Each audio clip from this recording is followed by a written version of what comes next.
The morning started just like any other Tuesday. Eli Shaw woke up at 7, made 2 cups of coffee, set one on the kitchen counter for his fiancée, Daniel, and opened the curtains to let the pale winter sun in. He had been doing this for 3 years. 2 cups every morning. It was the small thing that made him feel like life was going right. He did not know that by evening, life would go completely wrong. The doctor's office smelled like hand sanitizer and quiet fear. Eli had gone alone because Daniel had a work call he could not miss. That was fine. Eli told himself it was fine. It was just a follow-up. The headaches had been getting worse, but headaches were not dangerous, right? Dr. Park sat across from him and did not smile when Eli walked in. That was the first sign. Ellie, Dr. Park said, folding his hands on the desk. We got your MRI results back. Eli nodded. He was still thinking about whether Daniel would want pasta or rice for dinner tonight. You have a condition called glioblastoma multiforme. It is a type of brain tumor. Dr. Park paused. It is in stage 4. It is aggressive. The room went very quiet. Eli blinked. Okay, he said, because his brain did not have any better word. We can discuss treatment options. There are things we can try, chemotherapy, radiation. But I want to be honest with you, Eli. At this stage, we are talking about extending quality of life, not a cure. How long? Eli asked. His voice came out calm, which surprised him. Dr. Park looked at his hands. With treatment, perhaps 12 to 18 months. Without, less. Eli walked out of that office into the cold evening air. He stood on the pavement outside. People walked past him, talking on phones, carrying bags, laughing. The city moved around him like he was a stone in a river. He had 1 year, maybe a little more, maybe less. He called Daniel on the way home. Hey, babe. How was the appointment? Eli sat down on a bench in the middle of the street. An old man nearby was feeding pigeons. The pigeons were fat and happy and did not know anything about glioblastoma. It was bad, Eli said. Daniel, it was really bad. I need to tell you something. He told him everything. Every word the doctor said. He told it the way you rip off a bandage. Fast, all at once. There was a long silence on the other end. Daniel, I need some time to process this, Daniel said. His voice was strange, flat, like something had gone out of it. Of course. We can talk when you get home. I won't be coming home tonight. I'm going to stay at my brother's place. Eli stared at the pigeons. Okay, tomorrow then. Yeah, tomorrow. But Daniel did not come tomorrow. He came 3 days later, while Eli was sitting on the sofa, watching a cooking show and eating cereal, because cooking felt like too much effort. Daniel stood in the doorway with a bag already packed, which meant he had been planning this since before he walked through the door. Eli muted the television. I can't do this, Daniel said. He did not look at Eli directly. He looked slightly to the left of him, like Eli was a bright light that hurt to see. I'm sorry, Eli. I am. But I can't watch someone I love go through that. I can't do it. It will destroy me. Eli looked at him for a long moment. It will destroy you, Eli repeated, slowly. I know that sounds selfish. It does, Eli said. Quiet, no anger yet. Just the truth, plain and clean. I'm sorry. Daniel put his key on the table and left. Eli sat there for a while. The cooking show continued without sound. Someone was making a cake. It looked like a good cake. 3 layers, with cream between them. He turned off the TV and went to lie on the bed. He pulled the blanket over himself, even though he was not cold. He lay there in the quiet for a very long time. He did not cry. Not yet. The tears were still somewhere behind his chest, waiting. He did not know that right now. From the apartment building across the street, someone was watching his window. Someone who had been watching for 6 months. Someone who noticed when the lights went out too early. Someone who noticed when Eli came home from that doctor's visit, walking too slow, like his legs had forgotten how to carry him properly. A man stood at the tall glass window of the penthouse across the street. Dark hair, sharp eyes, a jaw that could cut glass. His name was Ryan Castell. He held a glass of water in one hand and watched the light in Eli's apartment go dark. His expression did not change, but his hand tightened on the glass. Marco, he said without turning around. A man behind him straightened. Yes, boss? Find out everything about the man in 4C across the street. A pause, and be quick about it. Eli's alarm went off at 7. He lay there and looked at the ceiling for 4 full minutes before he turned it off. For 1 second, he forgot. The way you sometimes forget, right when you first wake up. before the world loads back into your brain. One beautiful, empty second. Then it all came back. The tumor, Daniel, the key on the table, the cake on the muted television. He got up anyway. He did not know what else to do. He made one cup of coffee. Just one. He stood in the kitchen holding it and looking at the empty spot on the counter where Daniel's cup used to go. He was not going to cry about a spot on a counter. That was too small a thing to cry about. But somehow the small things were the sharpest. He drank his coffee. He showered. He put on actual clothes instead of staying in pajamas, which he considered a personal victory. He had nowhere to be, but he was not going to let himself become a person who did not get dressed. Not yet. He decided to go for a walk. The building Eli lived in was nice but not fancy. It was a 10-floor building in the middle of the city, with a dry cleaner on the ground floor and a small cafe 2 doors down. Eli had lived there for 5 years. He knew the woman at the front desk, Mrs. Cho, who always complained about the elevator being slow. He knew the teenager on the second floor who practiced guitar too loud. He knew the life of this building. What he did not know was what had moved into the penthouse, 3 floors above the building, across the street. He found out by accident. He was walking back from the small park nearby, hands in his jacket pockets, when a large black car pulled up in front of the building opposite his. 3 men got out first, moving in a way that was not normal.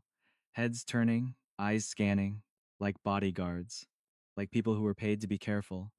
Then a fourth man stepped out. Eli stopped walking. The man was tall. He wore a dark coat that looked expensive without trying to look expensive. He had dark hair, a little too long on top, and the kind of face that made you look twice, not because it was pretty, but because it was serious, in a way that real faces rarely are. He moved with no hurry at all, like the world around him was expected to wait. One of his men said something. The man glanced across the street, and his eyes landed on Eli. Eli blinked. He realized he had been standing there staring like an absolute fool. He looked away and kept walking. Fast. His heart was doing something strange. Probably just the cold air. He did not think about the man again. He had bigger things to think about. He spent the afternoon calling the hospital to set up a consultation about treatment. The receptionist was kind. She used the gentle, careful voice that people use with sick people, and Eli found it both comforting and quietly terrible. He scheduled an appointment for the following week. He wrote it in his phone calendar and then sat looking at it. A calendar entry about choosing how to die slowly. He closed his phone. He ordered takeout that evening from the little noodle place around the corner. He ate it at the window, watching the street below. The city was loud and alive, and completely indifferent to him. He did not mind that. He found it a little comforting, actually. He noticed the penthouse light across the street was on. He wondered vaguely who lived there. Probably some rich business person who was never home. The city was full of those. A knock came at his door. Eli frowned. He was not expecting anyone. He got up and opened the door. It was Mrs. Cho from the front desk, holding a paper bag. She looked flustered. "Ellie dear," she said, "I am very sorry to bother you. But the gentleman in the penthouse across the way, he sent this over." She held out the bag. His assistant came to the desk, said it was for the man in 4C. Eli stared at the bag, then at her, then at the bag again. "For me?" That is what he said. Eli took the bag slowly. He opened it. Inside was a container of soup. Proper soup, not the powdered kind. From a restaurant that Eli recognized. A very expensive restaurant. The kind where you needed a reservation 6 weeks in advance. There was a small card, no signature. It said, "You did not eat enough today." Eli looked up and across the street at the lit penthouse window. A figure stood there, still, watching. Eli's face went warm. He closed the door, sat back down at his window, and looked at the soup. "What is happening?" he said to nobody. He ate the soup. It was, without question, the best soup he had ever had in his life. He looked at the card again. "You did not eat enough today." How would someone across the street know how much he ate? He looked at the penthouse window again. The figure was gone. Eli pressed the little card to his chest, unsure if he was charmed or alarmed. Possibly both. The soup became a pattern, not every day, but often enough that Eli started to notice. A bag of fruit left at the front desk on a Monday. A box of medicine, the exact kind he had been prescribed, already filled and waiting for him at Mrs. Cho's desk on Wednesday. Once, after a particularly bad headache that had left him on the sofa, unable to move, he opened his door to find a cold pack and a bottle of water sitting outside it. He had not called anyone. He had not told anyone. He stood there in the hallway, holding the cold pack, and said, quite loudly, "This is deeply concerning." But he used the cold pack. He tried to find out who Ryan Castell was using the internet the way anyone would. What he found made him go very still. Ryan Castell, 31 years old, head of the Castell Group, a conglomerate with businesses in real estate, shipping, private security, and, if the darker corners of the internet were to be believed, considerably less legal things. He came from a family that had run significant portions of the city's underworld for 2 generations. He had taken over from his father at 24 after his father died, under circumstances that were officially listed as natural causes and unofficially whispered about in very quiet voices. He was, in short, not a person you accepted soup from without asking questions. Eli decided he was going to ask questions. He put on a decent jacket. He fixed his hair. He told himself he was just going to return the containers and firmly tell whoever answered the door that he did not need help, thank you, and he would appreciate it if they stopped watching him. He walked across the street, went into the building, and stood at the front desk. The man behind the desk looked at him with the blank, polished calm of someone who dealt with unusual situations routinely. "I'm here to see the person in the penthouse," Eli said. A pause. "Do you have an appointment?" "No." "Tell him it's the man from 4C. Another pause. The man made a short call. Then he looked back at Eli with slight surprise, as if this was not the response he had expected. "He'll see you. Top floor." The elevator was silent and fast. When the doors opened, Eli was standing in a hallway that was almost aggressively understated. Dark wood, low light, no decoration, except one painting that Eli was fairly certain was very old and very valuable. A door at the end was open. Eli walked through it.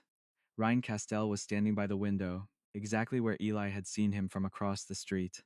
Up close, he was even more difficult to look at. Not beautiful in a soft way, beautiful in a hard carved way, like something made to last. He turned when Eli entered. He did not look surprised. He looked like a man who had been waiting for something he already knew was coming. "You came," Ryan said. His voice was low and even. "You've been sending me things," Eli said. He held up the bag of returned containers. "I'm bringing these back, and I need you to stop." Ryan looked at the containers. "Why?" "Because I don't know you. Because it's strange. Because—" Eli stopped. He had prepared more reasons, but they had gotten lost somewhere. "Why are you doing it?" Ryan was quiet for a moment. "You looked like you needed someone too," he said. Simple. Direct. Eli blinked. "That is not a normal thing to say," Eli told him. "Probably not." Ryan moved away from the window and gestured to the sitting area. "Sit down." "I'm not staying." "You walked across the street and came up 17 floors to return soup containers. You are staying." Something in his voice was not quite in order, more like a statement of what was going to happen. Eli sat down. He was not sure why. They sat across from each other. Ryan poured tea without asking if Eli wanted it and set it in front of him. Eli looked at the tea, then he looked up. "How do you know how much I eat?" Ryan met his gaze steadily. "I pay attention. That is also not a normal thing to say." "You keep saying things are not normal." "Because they're not," Eli said. He wrapped his hands around the teacup. It was warm. "You know who I am. You know I'm sick." Ryan's expression did not change, but something in his eyes did. Something quiet moved through them and settled. "Yes," he said. "I know. Then why bother? Most people run." Eli said it like a fact, not a wound. "My fiancé ran. My fiancé ran and he loved me. You don't know me. Why are you sending soup?" Ryan looked at him for a long time. "Because some people run," he said, "and some people don't." The room was very quiet. Eli looked down at his tea. His chest hurt in a way that had nothing to do with his diagnosis. "I don't want your pity," Eli said. "Good," Ryan said. "Because I don't do pity." Eli looked up. Rin's eyes were serious and direct and absolutely not pitying. They were something else. Something Eli did not have a name for yet. "Then what do you call this?" Eli asked. Ryan was quiet for one more beat. "The beginning," he said. Eli did not go home that night. He meant to. He finished the tea, set the cup down, said something polite and distant, and stood up to leave. He got all the way to the hallway before Rin said, "Your next hospital appointment is next Tuesday at 2. Eli froze. He turned around slowly. "How do you know that?" Ryan leaned against the doorframe. He had rolled up one sleeve of his shirt. He looked very casual for a man who had just said something very alarming. "I make it my business to know things." Eli stared at him. "That is a violation of—" "I didn't access your medical files," Ryan said. "You made a phone call near an open window. My people are observant." Eli stood there processing this. "Your people were listening to my phone calls near my window. We heard, not listened. Is that supposed to be a meaningful difference?" Ryan almost smiled.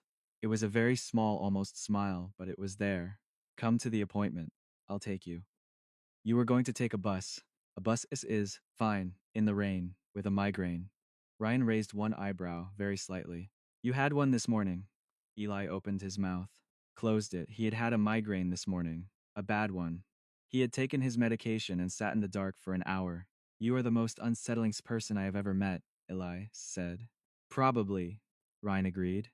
Eli stood in the hallway and thought about the bus and the rain and sitting in that waiting room alone again. "Fine," he said, "you can take me. But this is not a thing. This is just a ride."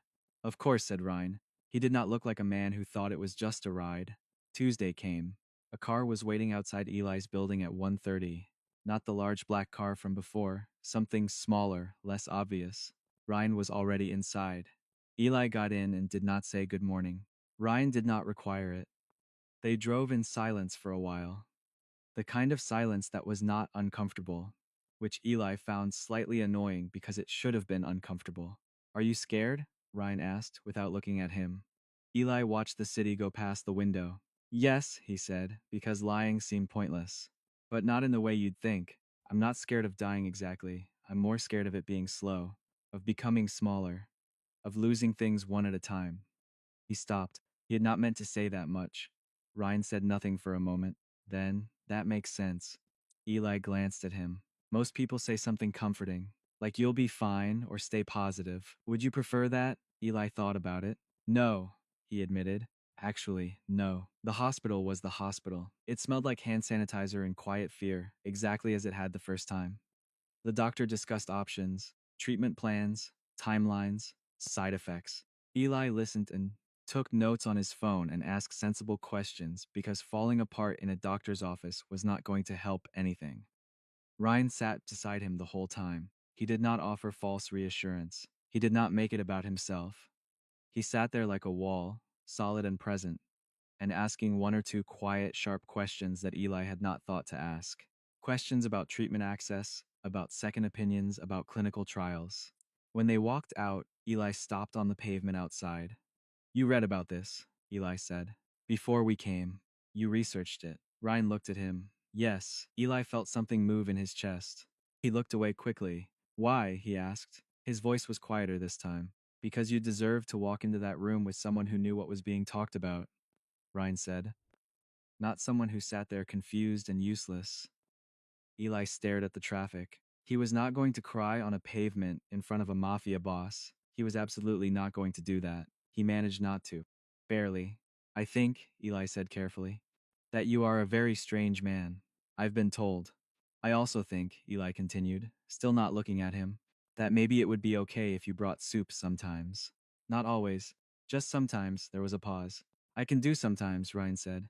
And standing on that cold pavement outside a hospital, Eli Shaw felt for the first time since the world stopped something small and warm start up in his chest. He was not sure what it was yet, but it was there. 3 weeks passed. In those 3 weeks, something shifted. Not dramatically, not in a way Eli could point to easily, but shifted the way the seasons shift. Gradually, and then all at once.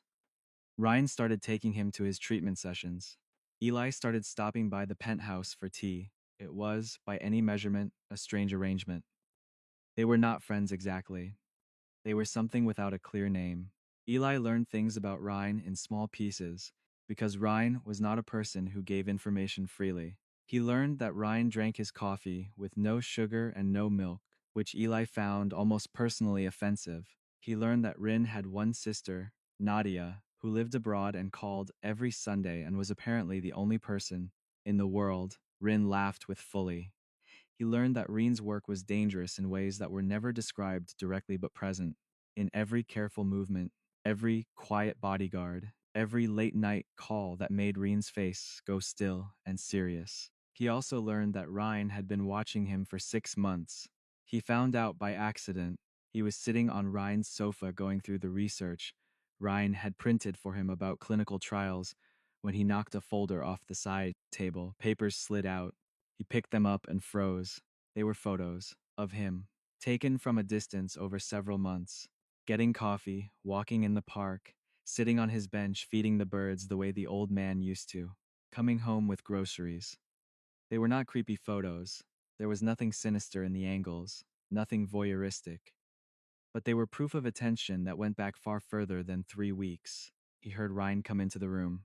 6 months? Eli said. He held up one of the photos. Ryan went still. You have been watching me for 6 months, Eli said. He was not shouting. His voice was very even, which in some ways was worse. Before the diagnosis, before Daniel left, you were watching me for 6 months before any of this happened. Ryan crossed the room and sat down in the chair across from him. He looked at the photos and then at Eli. Yes, he said. No excuse. No explanation offered first. Why? A pause. Ryan looked at him with those dark, serious eyes. I saw you one morning, Ryan said. From this window, you were in your kitchen. You made 2 cups of coffee, and you stood there, and you looked at the second cup for a moment before you put it out. Like you were deciding something. And then you smiled at nothing. He paused. I have never seen anyone smile at nothing like that. Like they were completely okay with being exactly where they were. Eli stared at him. That is why, Ryan said. I saw you and I thought, that person is something. I wanted to know what. The room was very quiet.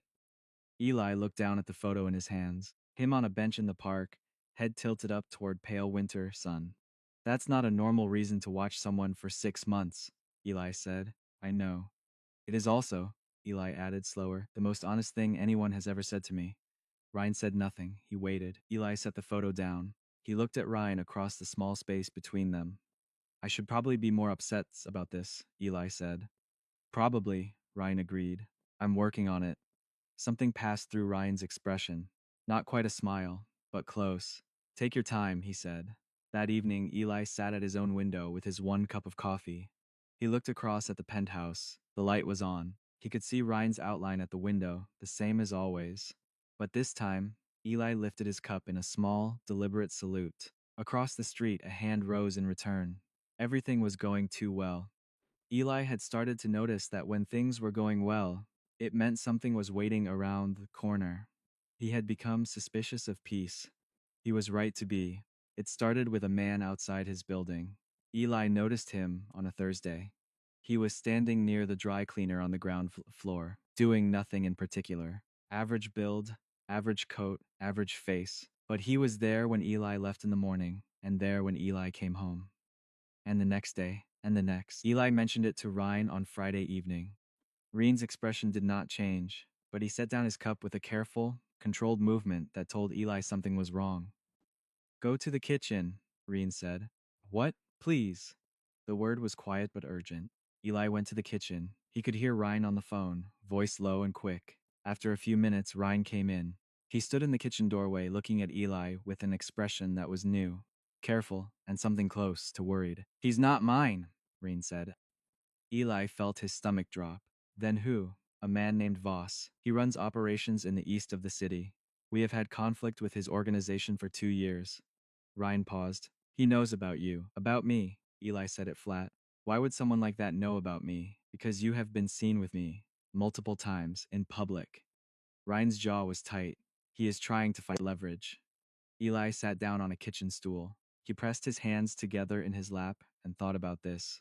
So because you were kind to a dying person, Eli said, that person is now a target for your enemies. Ellie, that is what happened. That is the actual situation. Ryan crossed the room and crouched down in front of Eli, so they were at eye level.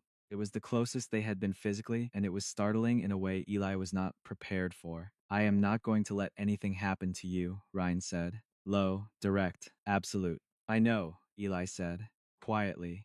And the strange thing was, he did know.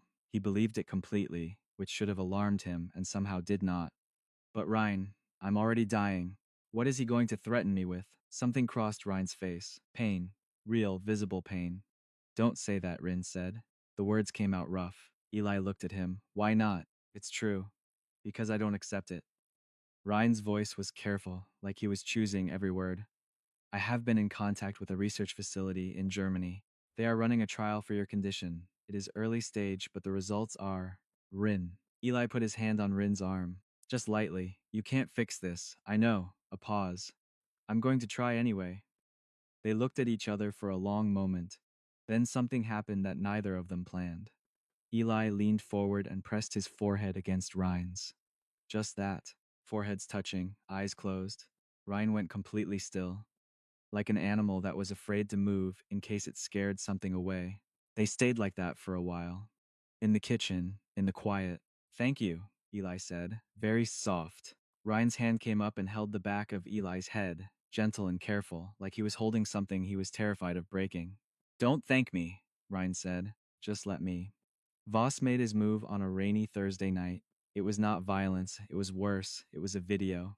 Eli got a message from an unknown number at 11 at night.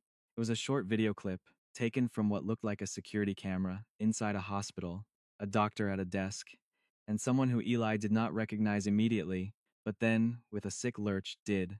It was Daniel, his ex-fiancé, the one who left. In the video, Daniel was talking to a man in a dark coat. Voss, Eli would later understand, and handing him an envelope. Documents. Eli's medical documents, his address, his schedule. Daniel's face was clear in the video. Below the video, a message. Your ex sold you, and your new friend has a secret of his own. Ask him what happened to the last person he was close to. Eli sat with his phone in both hands for a very long time. He went to Ryan's the next morning. He did not call first. He knocked on the door and Marco let him in with one look at his face and disappeared quietly. Ryan came out of his office and stopped and saw when he saw Eli. Someone sent me a video of Daniel, Eli said. He showed Reen the phone. He watched Reen's face as he watched the clip. Reen's jaw tightened. Voss, Reen said. Yes. Eli took his phone back. The message said you have a secret. About the last person who was close to you. He looked at Ryan directly. I want to hear it from you. Ryan was quiet for a long moment. Then he walked to the window, his thinking place Eli had learned, and stood there. His name was Sol, Ryan said. He was my partner. 5 years ago, he was a civilian, a musician, a pause. He was threatened because of who I am, because of my work. My enemies used him to get to me. Eli waited.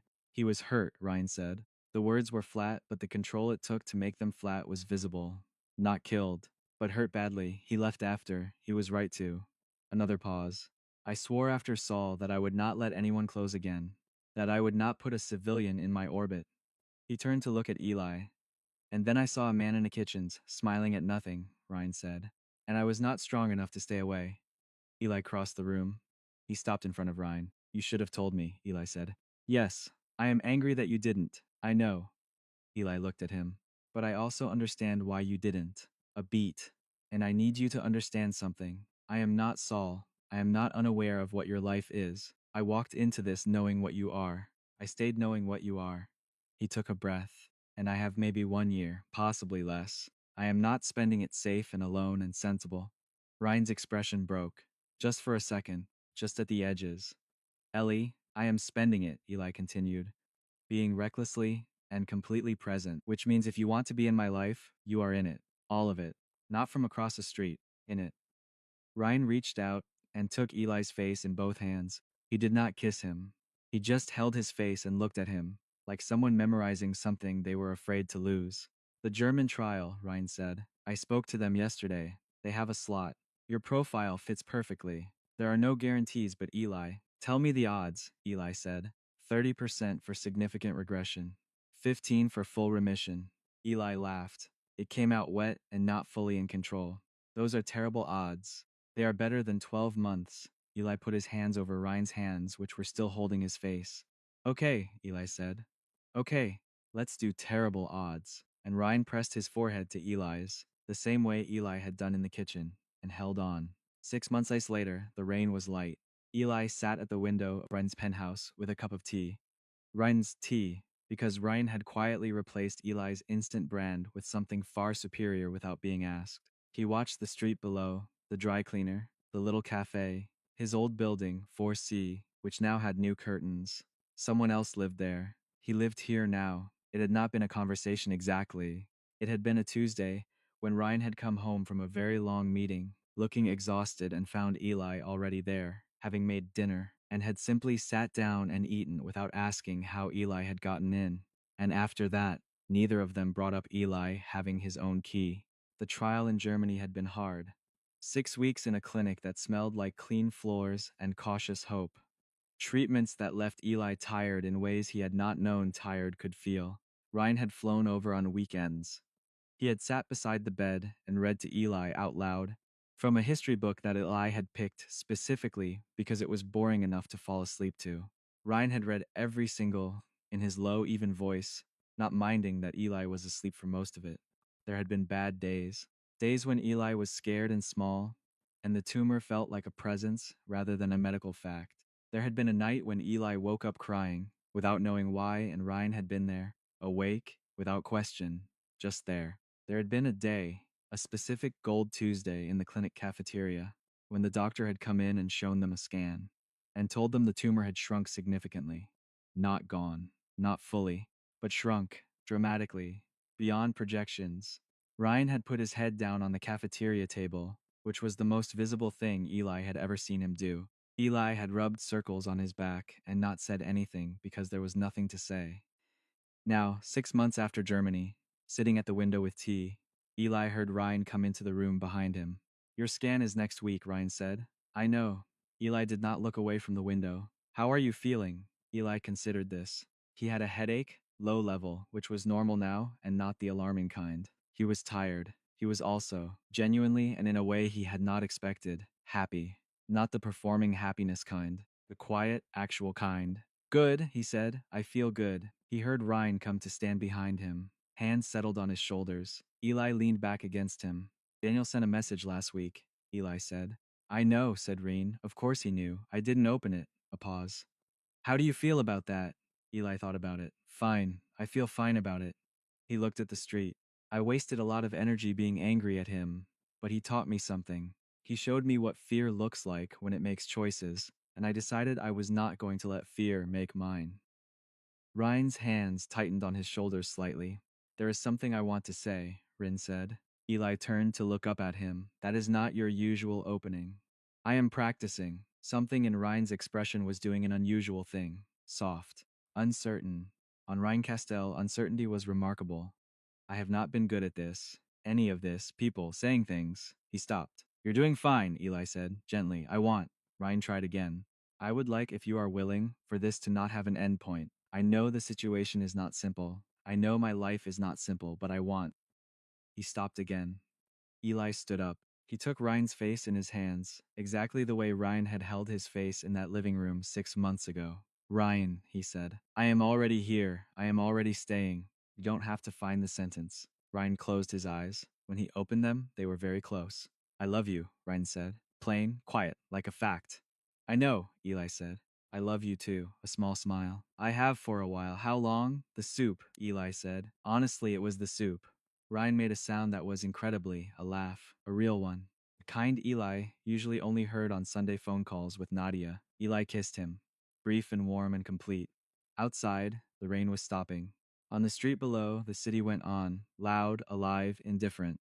But here, in the light of this penthouse window, two people stood together with their foreheads touching, and the future still uncertain, and the present.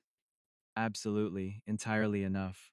And somewhere in a kitchen of a memory, a man smiled at his two coffee cups, and then made a new choice.